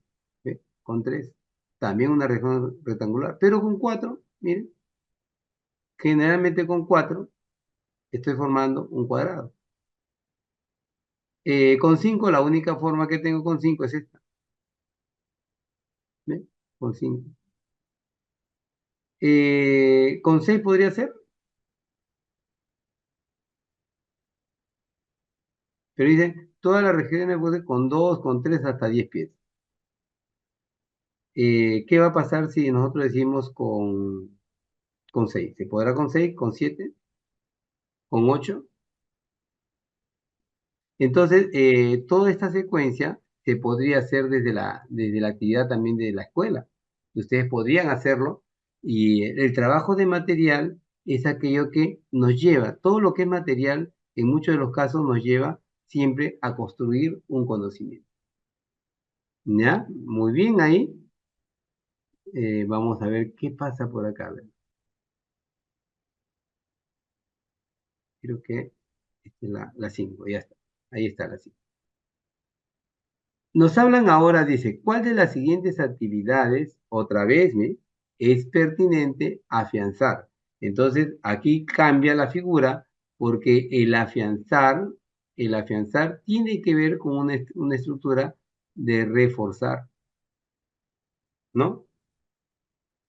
Tiene que ver con un tema de, a veces nos piden también reacomodar las ideas. Y el reforzar es lo mismo que fortalecer, ¿no? Entonces, cuando hablamos de visualización geométrica, ¿qué se entiende por visualización geométrica? Generalmente, ¿no? Todo, todo lo que, todo lo que se observa geométricamente. Todo lo que se observa geométricamente, formas, figuras, por ejemplo, en las calles el estudiante que mira, en el colegio que mira, en el mercado que mira, ¿no? En su casa que mira cuadrados, mira formas cuadrangulares, formas rectangulares, formas circulares.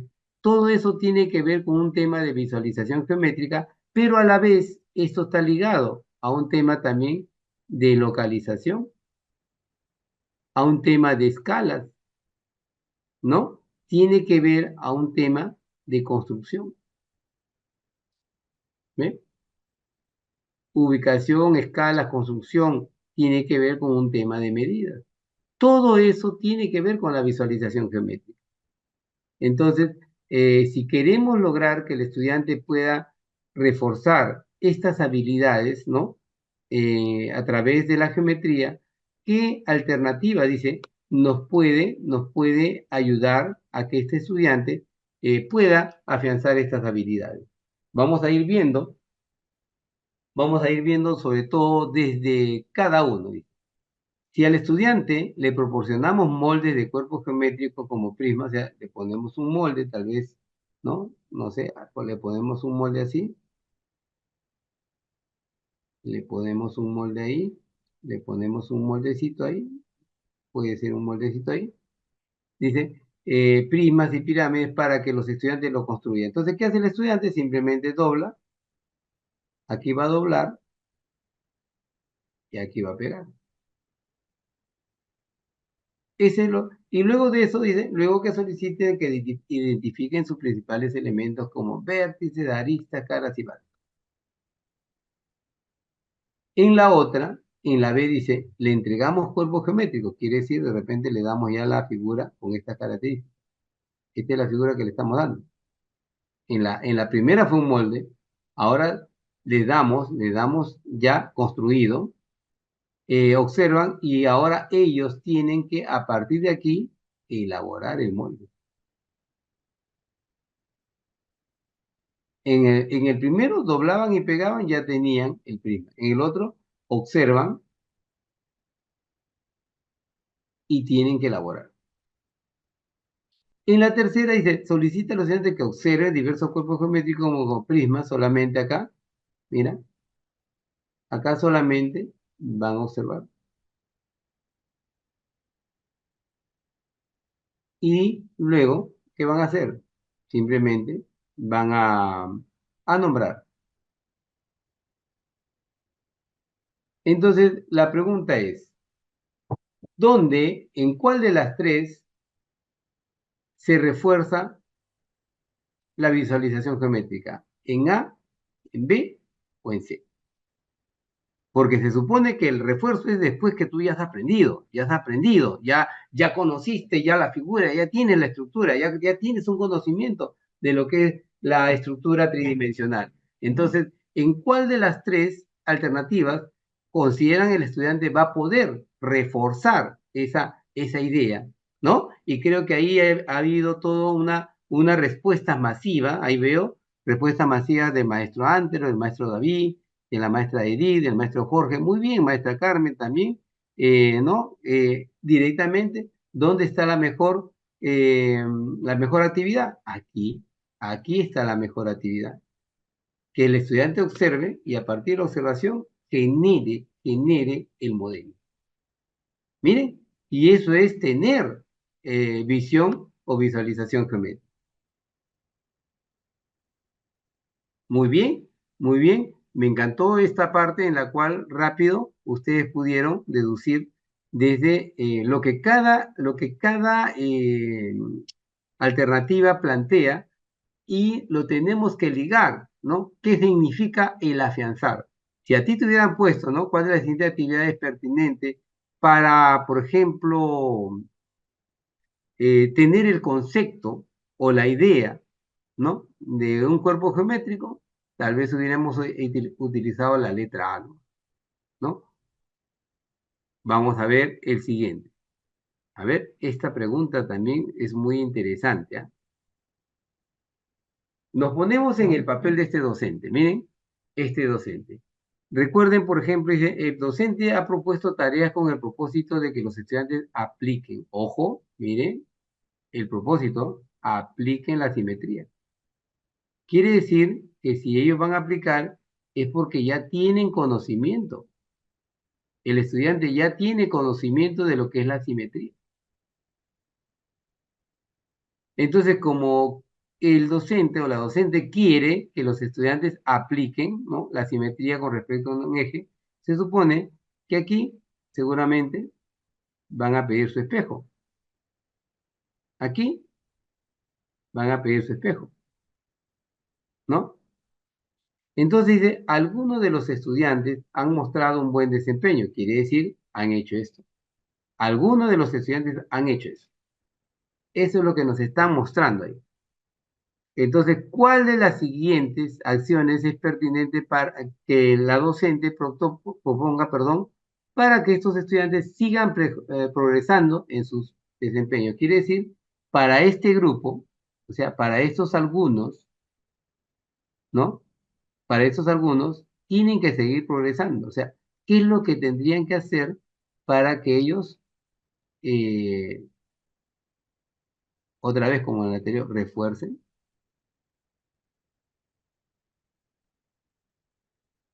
y apliquen mejores? ¿Ve?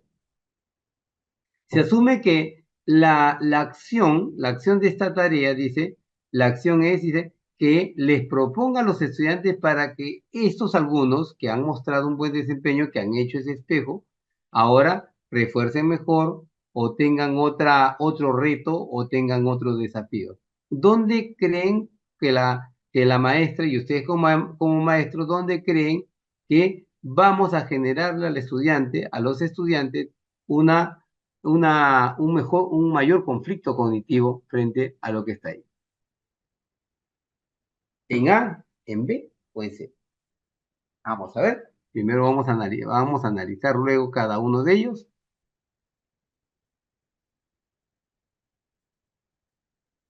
Si le damos un pedazo de cartulina, dice, de forma cuadrangular, y miren, le damos un pedazo de cartulina, miren, ¿qué dice la letra A? Le damos un pedazo de cartulina y le pedimos que doble, ¿no? La doblan ahí, ahí está. Y que dibujen una figura, por ejemplo, dibujan su figura, ¿ya? La recortan y van a encontrar, aquí van a encontrar el espejo, ¿verdad? La letra A.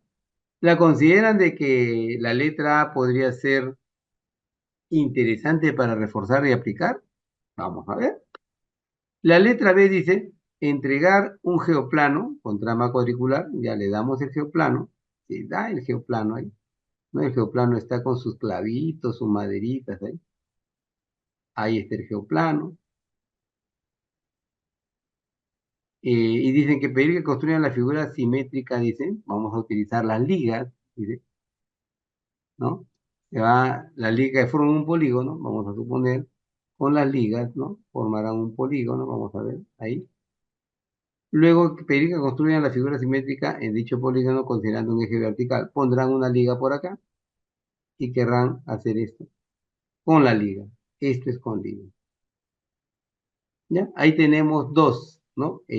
La cartulina, si bien es cierto, son materiales. Y verdad que la tercera dice, entregamos una hoja cuadriculada. Aquí entregamos una hoja cuadriculada. Ahí está la hoja cuadriculada. ¿Sí? La hoja cuadriculada está por acá. Vamos a ver.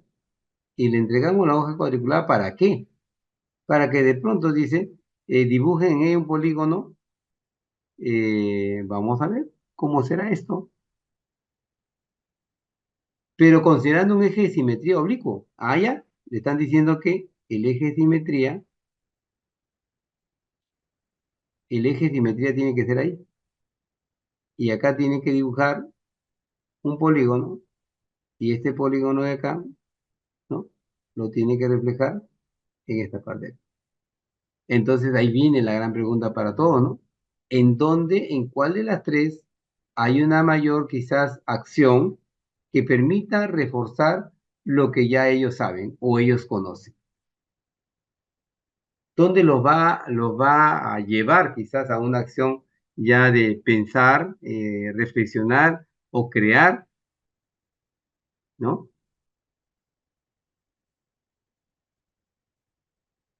¿En dónde va a estar esa mayor exigencia? Así es la palabra, mejor dicho, ¿no? Cuando dicen, quieres, por ejemplo, que el estudiante siga mejorando, entonces si quiero que siga mejorando el estudiante, tengo que generarle una mayor exigencia. Y la mayor exigencia, ¿dónde va a estar? Miren, recuerden que lo que ha hecho el estudiante es en una figura. El estudiante lo que ha hecho aquí, él ya lo hizo, él lo ha hecho en una figura aquí. Quiere decir, él ya pasó, como en el método, ya pasó de la parte concreta, él ya pasó a la parte gráfica. ¿Ve? Y sin embargo, la letra A es concreta, la letra B es concreta. Y él aquí está en la parte gráfica. Y como está en la parte gráfica, se tiene que exigir a otro nivel. Y a otro nivel, la única forma es que el eje, en vez de ser horizontal, vertical, ¿no? En vez de ser vertical o ser horizontal, tiene que haber otra exigencia. Entonces, dice un eje oblicuo. Entonces, en un eje oblicuo, para el estudiante va a ser más complicado poder tal vez trabajar esta figura o este polígono. Por eso que en este caso, la acción que va a mejorar o que va a permitir progresar su desempeño estaría en esta letra que está aquí, en la letra C. ¿De acuerdo? A ver, no sé si estamos de acuerdo. A ver, sería bueno, si alguno no está de acuerdo, también me avisa para poder fundamentar en todo caso, ¿no?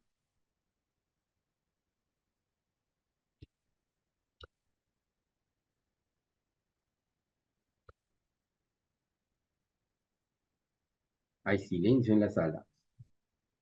No sé, parece que no ha habido acuerdo.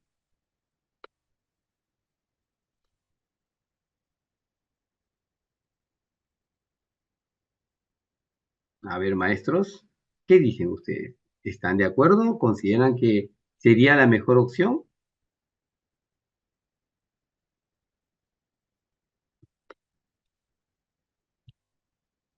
La maestra Carmen, sí estamos, ¿no? Claro, es por justamente como dice nuestro maestro Jorge nos dice, es por el término oblicuo, claro. Es más fácil, por ejemplo, si el estudiante ya de manera vertical y de manera horizontal ha podido hacer el espejo o simplemente la reflexión, entonces, ¿qué pasa cuando le proponemos ya un eje de simetría oblicuo y le planteamos un polígono? Entonces, le pedimos ahora que haga la reflexión para ese polígono. Y ahí viene el hecho de ver y retar al estudiante ante una situación que no es nueva, pero sí es exigente, ¿no? Ya está. Vamos a la pregunta 7. En la pregunta 7 nos dice pues que un docente plantea la siguiente situación a los estudiantes. A ver, las medidas de las dimensiones de un rectángulo A, ¿no? Les están pidiendo acá. Un rectángulo A dice son 3 y 4. 3 de 3 y 4. Estas medidas se han duplicado, o sea, quiere decir que ahora es 6 y 8. Y han formado un rectángulo B. O sea, este es el rectángulo A y este es el rectángulo B. ¿Qué pasará con el área del rectángulo A luego de duplicar las medidas? Entonces dice acá, ahora miren lo que va a cambiar. Ahora vamos al estudiante. Dice, uno de los estudiantes alza la mano y responde, el área del rectángulo A es 12 centímetros cuadrados. Muy bien, ¿ve? El área es 12 centímetros cuadrados. Ese está muy bien. Entonces, el área del rectángulo B será 24 centímetros. Ah, entonces dice que es 24 centímetros cuando sabemos que es 48 centímetros. Entonces, definitivamente, eh, tenemos que generar al estudiante, porque él dijo 24, tenemos que generar aquí una reflexión, ¿no? Una reflexión, mejor dicho, dice, ¿cuál de las siguientes acciones pedagógicas es pertinente para orientar la reflexión del estudiante acerca de su error? Significa que vamos a hacer una retroalimentación, o sea, vamos a generar una acción frente al estudiante para que pueda darse cuenta de lo que él ha hecho. Entonces, frente a eso, eh, ¿qué podríamos hacer? Le podríamos entregar cartulinas, le podríamos preguntar, le podríamos pedir, como dice cada alternativa. ¿En cuál de las tres alternativas consideran ustedes podría estar la mejor acción docente? Ojo, mejor acción docente. Esto no parte de la estudiante. Toda acción de retroalimentación parte de nuestra acción docente como una acción sobre todo didáctica, de saber que esta acción va a incursionar en el pensamiento del estudiante para que pueda de pronto darse cuenta que lo que había dicho inicialmente no era adecuado. ¿Ya? ¿En dónde podría estar? Dice, si entregamos cartulinas, o sea, si le entregamos cartulinas para que construya los rectángulos A y B, haciendo uso de instrumentos de medida como la regla, luego preguntar si las medidas de las dimensiones, miren, si las medidas de las dimensiones del rectángulo A se triplican. La pregunta es, ¿tiene sentido de que le manden a hacer su cartulina, le manden a hacer sus cartulinas, miren, tienes el A y tienes B, y tiene sentido que luego que hayan hecho su cartulina preguntarle si la medida de las dimensiones del rectángulo A se triplica. ¿Qué pasará con el área? Si solamente tienes al rectángulo A y tienes al rectángulo B, ¿qué tiene que ver, dice, si en este caso esta se ha duplicado? Tendría sentido decirle, ¿qué pasará con el área? Si la medida de las dimensiones del rectángulo A se cuadriplican, ¿qué pasará con el área? ¿Tiene algún sentido la letra A para una retroalimentación? ¿O lo estamos de pronto alejando? Claro, gracias, maestra Gladys, mire, ahí está esa palabra mágica, ¿ve? Esto ha sido, como dice la maestra Gladys, una pregunta, una pregunta, una pregunta que más que todo, ahí lo voy a poner como ella lo ha puesto, ¿ah? La maestra Gladys, es un distractor, ¿ve? Es un distractor. Porque podrían algunos, por ejemplo, maestros que a veces dicen, no, vamos a probar, vamos a ensayar, ensayo-error, pero recuerden que estamos haciendo retroalimentación y la retroalimentación como acción tiene que ir siempre de la mano al punto donde estamos o queremos que el estudiante pueda reflexionar. La letra B dice preguntar, dice, ¿cuáles son las medidas de las dimensiones del rectángulo A? ¿Cuál es la medida de las dimensiones del rectángulo B? Dice, ¿cuál es el área de ambos rectángulos? ¿Cuál de los dos rectángulos tiene mayor área? Te van a responder. El estudiante ya ha respondido, mire, el estudiante ha respondido, ya ha dicho que vale 24. Y luego comentar que el área del rectángulo B se ha cuadriplicado. La letra B, ¿qué pasa con la letra B? La letra B, al decir que el área del rectángulo B se ha cuadriplicado, es porque aquí esta pregunta está direccionada. Si una pregunta es un distractor, la otra es direccionada, ya no toca otra opción de perder el tiempo con esta respuesta. ¿Por qué? Porque aquí te están diciendo, pedir que haya la posible medida de las dimensiones del rectángulo B, miren, te está pidiendo. O sea, mejor dicho, el rectángulo B, vamos a ver por acá, el rectángulo B dice, para que sea 24, o sea, para que sea 24, el rectángulo B tendría que ser, por ejemplo, 2 por 12. Puede ser 3 por 8. Rectángulo B, ¿ah? Y en algunos casos, por ejemplo, con respecto al 3, ¿alguno de ellos se ha duplicado?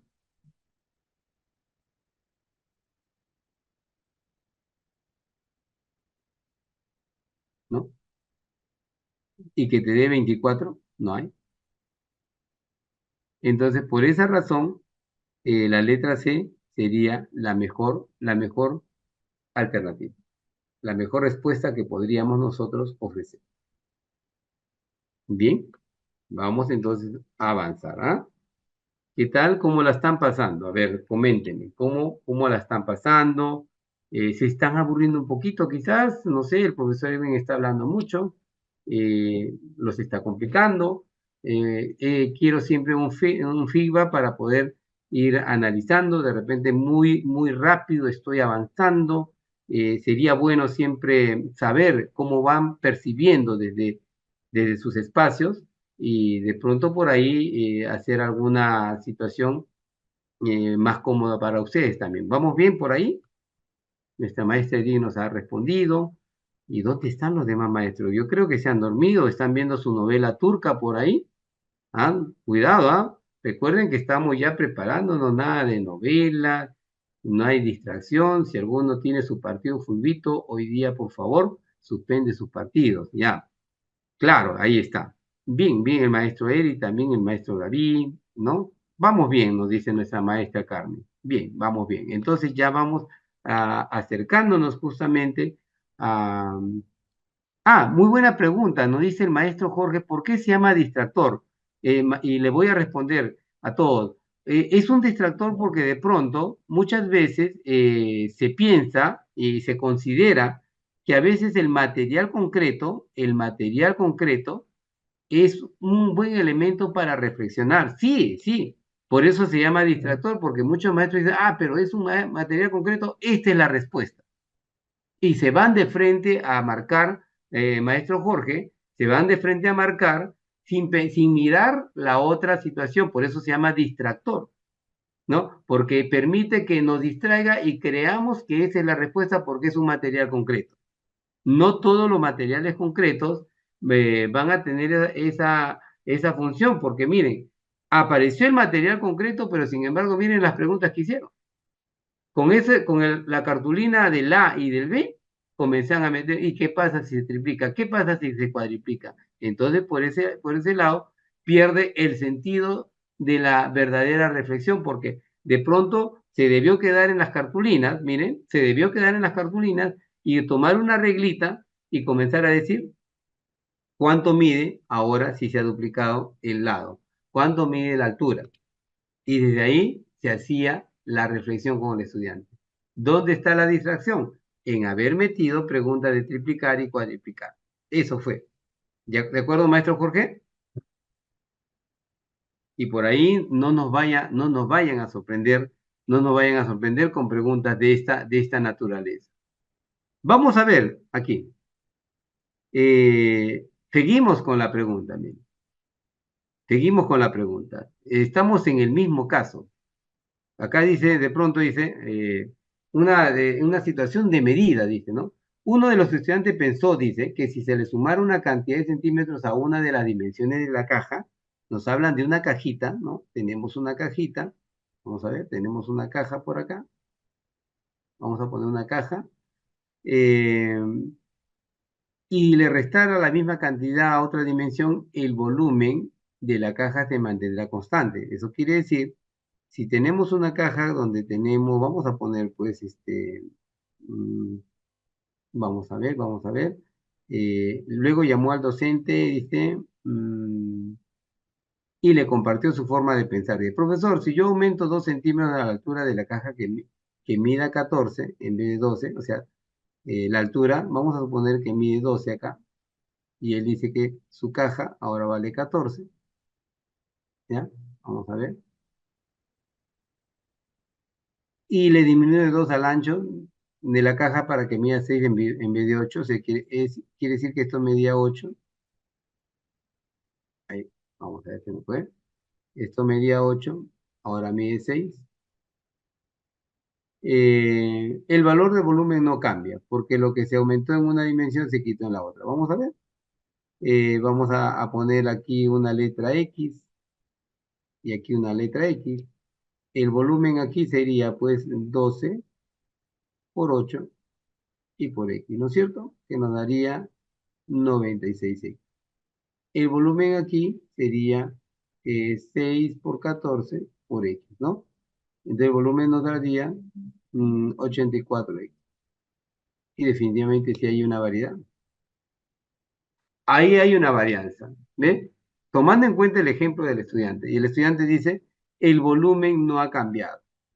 Por eso es que de pronto, una vez que ha pasado, al escuchar la intervención del estudiante, el docente le tiene que brindar una retroalimentación, ¿ves? Para poder reflexionar justamente sobre su error. Entonces, aquí con esa experiencia de las anteriores, recuerden, es un estudiante que de pronto ha tomado en cuenta algunos elementos, ¿no? Si dice, si le quito 2 y le doy al otro, si le pongo 2 y le quito al otro, le agrego al otro. Para este estudiante no había una variación, pero ya estamos viendo una de las dimensiones no se ha movido.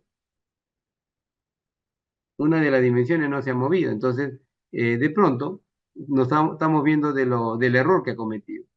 Entonces, ¿qué acción pedagógica será la más adecuada o la más precisa para que el estudiante se pueda dar cuenta de que cometió un error?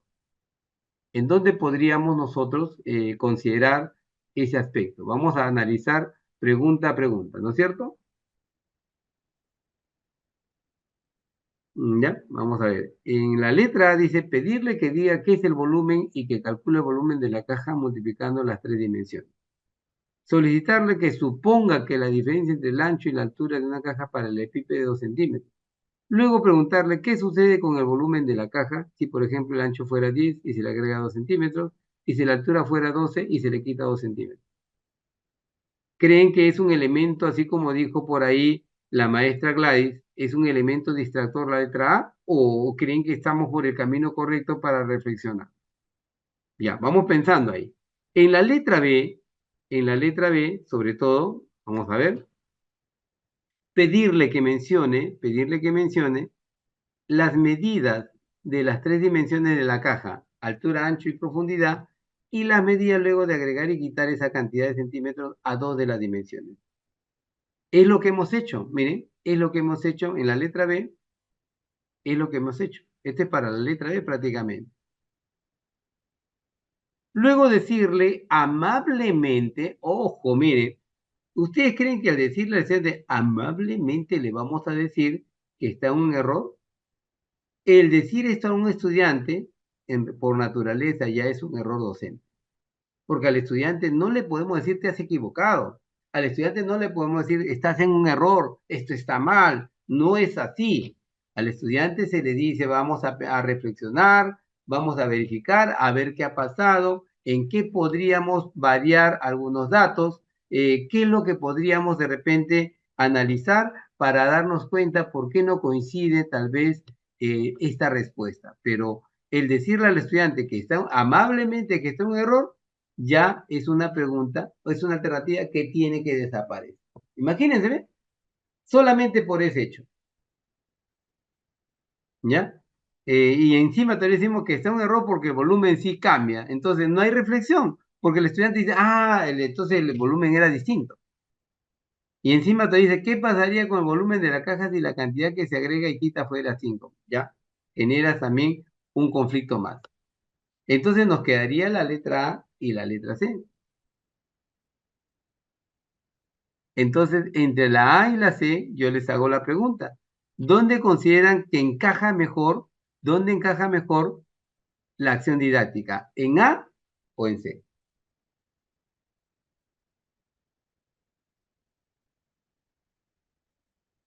A ver, por ahí vamos viendo algunas respuestas. Maestra Gladys ya lanzó su respuesta. A ver si alguno más se anima. ¿Dónde está una mejor acción didáctica? ¿En A o en C? El maestro Eric ya también respondió, la maestra Eliana, ya, muy bien, creo que por ahí es. Dice porque está explicado. Porque está explicando. ¿Quién? A ver, vamos a ver. Pero ¿quién está explicando? Vamos a ver, maestra Gladys. La letra C porque está explicando. A ver, dice, en la letra C, primero dice, pedirle que explique qué entiende por volumen. Ya, ya. El estudiante sí sabe, ¿ah? Sí sabe, por la forma como lo está expresando, ¿no? Lo que pasa es que el estudiante, como no lo ha visto como nosotros, en este caso lo hemos planteado así, con 96X y 84X, sino que el estudiante, por ejemplo, si tú dices, no, vamos a ver, tienes esta caja, le decimos al estudiante, y tú tienes, por ejemplo, largo, ancho y altura, ¿no? El estudiante te va a decir que el volumen va a ser largo por ancho y por altura. Te va a decir el estudiante. Y luego dice, ¿y cómo se calcula en el caso de una caja con forma de paralelepípedo? Ya, ahí está la respuesta. Luego preguntarle si, dados dos factores, siempre que se agrega una cantidad a uno de ellos y se quita esta misma cantidad al otro, el producto se mantiene constante. ¿Qué le está diciendo? Que tú tienes un factor que sea 6 por 8. Ya, 6 por 8 es 48. Le está diciendo, ¿qué pasa si a él le quitas 2? A ver, le quitas 2 menos 2 esto que se queda en 4, y al otro le agregas 2, esto se queda en 10, y mira, tendríamos que 40. Pero el estudiante no convencido dice, mejor a 6 le agrego 2. Le agrego 2, voy a tener 8, y a 8 le quito 2 de repente por acá, ¿no? Sería 6. En ese caso, coincidiríamos, ¿ves? Pero le preguntamos, ¿y en todos los casos se cumple? Como en este caso. Miren cómo va reflexionando el estudiante, va a reflexionar y dice, en algunos casos sale, en otros no. Entonces, el estudiante dice, no, no, no, no pasa eso. Ahí se va dando cuenta, por eso que finalmente dice, el producto se mantiene constante, aquí está probando, ¿no? Aquí no, aquí sí, ¿ve? Entonces, finalmente solicitarle que compruebe si con las medidas dadas el volumen de la caja varía o no al modificar dos de sus dimensiones. O sea, tendría que lograr el estudiante hacer esto, que salía un volumen uno de ¿cuánto? De 96x con él y un volumen 2 de 84x. ¿Ve? Entonces se va a dar cuenta que no se va a cumplir. Por eso es que la mejor respuesta está en la letra C. En la letra C. ¿Ya? Y vamos a ir viendo uno más acá. Aquí viene algo también interesante, ¿ve? Dice, aprovechando que la institución educativa cuenta con amplias zonas, dice, con amplias zonas destinadas a jardines, el docente ha diseñado la siguiente actividad de aprendizaje. O sea, aquí tenemos unas consignas que ha dado el maestro. A veces a nosotros también nos pasa esto cuando hacemos actividades en el patio, salimos al costado del colegio y de pronto dice acá, asignar a cada equipo estudiante una parcela de tierra de forma rectangular cuyas dimensiones son de 4 por 5, ¿no? Y nosotros siempre tenemos que estar a la mano ahí, ¿no? Es decir, vamos a asumir que este es 4 y este es 5, ¿ya? ¿Listo? Indicar que a 1 metro del punto de intersección, acá está, vamos a ver, del punto de intersección de las diagonales, a 1 metro dice, vamos a ver, a 1 metro, o sea, mejor dicho, acá está, 1 metro, 1 metro, 1 metro, 1 metro, quiere decir algo así. A 1 metro de la parcela, siempre que esté a esa misma distancia, se sembrará la mayor cantidad de geranios. O sea, como es 1 metro, ahí está. Pedir a los estudiantes que marquen el lugar en que sembrarán los geranios. O sea, el estudiante tiene que marcar esto. Ya está. Solicitar que expliquen cómo determinaron la forma del lugar donde sembrarán los geranios. Qué interesante. Porque el geranio tiene que estar a 1 metro, todo a 1 metro, ¿ve? A 1 metro, a 1 metro. Y como está a 1 metro, definitivamente tiene que ser un círculo. El área tiene que ser un círculo, no hay otra forma. Entonces, desde ahí, en todo caso, dice, ¿cuál es el principal propósito? A ver, ¿qué es lo que está buscando en este caso el docente? ¿Qué quiere que el estudiante aprenda? ¿Qué es lo que quiere tal vez que el estudiante responda como evidencia? ¿Qué es lo que quiere que el estudiante responda como evidencia? A ver, ahora los dejo un minuto a ustedes para que nos digan qué está buscando que el estudiante aprenda, qué quiere aprender. ¿Qué quiere lograr que el estudiante aprenda con esa situación? ¿Será que aprenda lo que dice la letra A, lo que dice la letra B o lo que dice la letra C?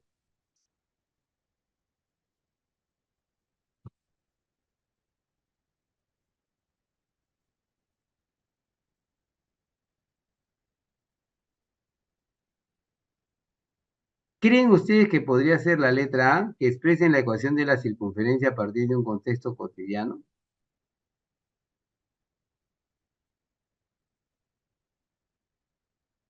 ¿O que los estudiantes representen una circunferencia al interior de un rectángulo a partir de un contexto cotidiano, porque es un contexto cotidiano? ¿O que los estudiantes demuestren la relación que existe entre los elementos de la circunferencia a partir de un contexto cotidiano? Primero, que la idea que está planteando como actividad no lleva, por ejemplo, para nada, en ningún contexto, a trabajar la ecuación de la circunferencia. ¿Sí? Por eso es que esta no puede ser. Lo otro, tampoco se aprecia ahí que tendrías que eh, demostrar, no tendrías de que demostrar la relación entre los elementos de la circunferencia, tampoco.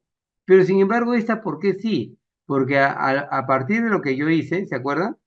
Un metro, tomando en cuenta los puntos de la diagonales, a un metro teníamos que nosotros determinar primero la región donde va a ir el geranio. Entonces, ahí lo único que necesitábamos es que representen una circunferencia al interior del rectángulo a partir de un contexto cotidiano. Y ahí estaría la mejor respuesta. Bien, maestros, ¿qué tal? ¿Cómo se han sentido en esta jornada inicial?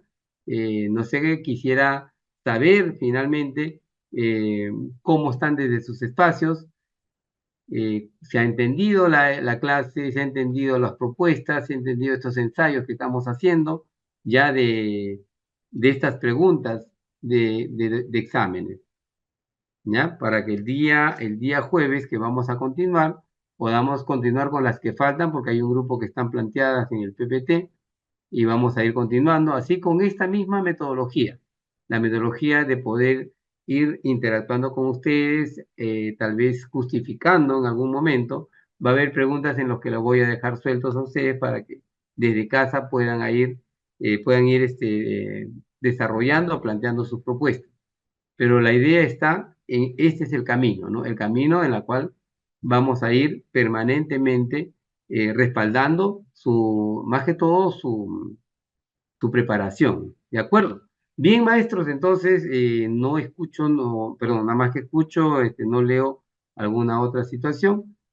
Vamos a ir cerrando nuestra jornada. Alguna idea, algo que quizás consideren ustedes necesitan para las otras clases, qué es más lo que quisieran que a través de Amota podamos brindarles. Igual estoy siempre en esta predisposición de estar averiguando, de estar revisando, y voy revisando pruebas, vamos elaborando el banco y vamos proponiendo nuevas preguntas para que ustedes también puedan tener todo un abanico de posibilidades. Bien, bien, maestros, en todo caso, gracias también, maestro David, maestra Gladys, maestro Antero, sí, creo que la idea es poder empatar con ustedes y seguidamente que ustedes también se vayan comprometiendo, gracias, maestra Carmen, se vayan comprometiendo y vayan viendo estos espacios. Recuerden que no solamente es el espacio que tenemos, sino darse un espacio durante la semana de ir más que revisando, analizando los casos, ¿no? Analicen los casos y pónganse en ese lugar de ese docente, de ese maestro, de esa maestra, y cómo ustedes responderían a esa acción. ¿Por qué razón? Quiero terminar acá. ¿Por qué razón? Porque cada uno de nosotros tenemos un sello didáctico, cada uno de nosotros tenemos una forma de enseñar. Y muchas veces, le repito, vamos a chocar, miren, vamos a chocar con ciertas acciones de nuestra práctica docente, con algunos casos que ustedes van a decir en el fondo, pero yo no haría esto, yo no respondería así, yo no actuaría así. Recuerden que nosotros estamos bajo un enfoque por competencias, un enfoque por resolución de problemas, y el ministerio de alguna manera lo que nos exige es ser maestros con mayor apertura, maestros con una situación más horizontal, maestros que generemos en los estudiantes una situación de afecto y calidez para poder hacer de la educación una educación realmente de calidad. Entonces tenemos que romper ciertos paradigmas. Paradigmas quiere decir, a veces hemos sido formados quizás de una manera rígida, muy dura, de repente muy frontal, pero de pronto tenemos que ir variando. ¿Variando por qué? Porque ya no son los estudiantes de hace 15, 20 años atrás. Tenemos estudiantes que son nativos digitales, que manejan mucho la tecnología y que de pronto, si nos encuentran permanentemente pegados a la pizarra, ya no es una buena opción. Nosotros tenemos que interactuar, tenemos que pasear por el aula, conversar con los estudiantes, sentarnos con los equipos, tratar de sociabilizar resultados, propuestas con ellos. Entonces, de eso se trata nuestra acción que en las casuísticas nos vamos a encontrar. Bien, estimados maestros, de verdad un gusto grato, un abrazo a cada uno desde cada región donde se encuentran y ya nos estaremos encontrando este jueves 18. Muy buenas noches. Dios lo bendiga. Un abrazo desde Lima.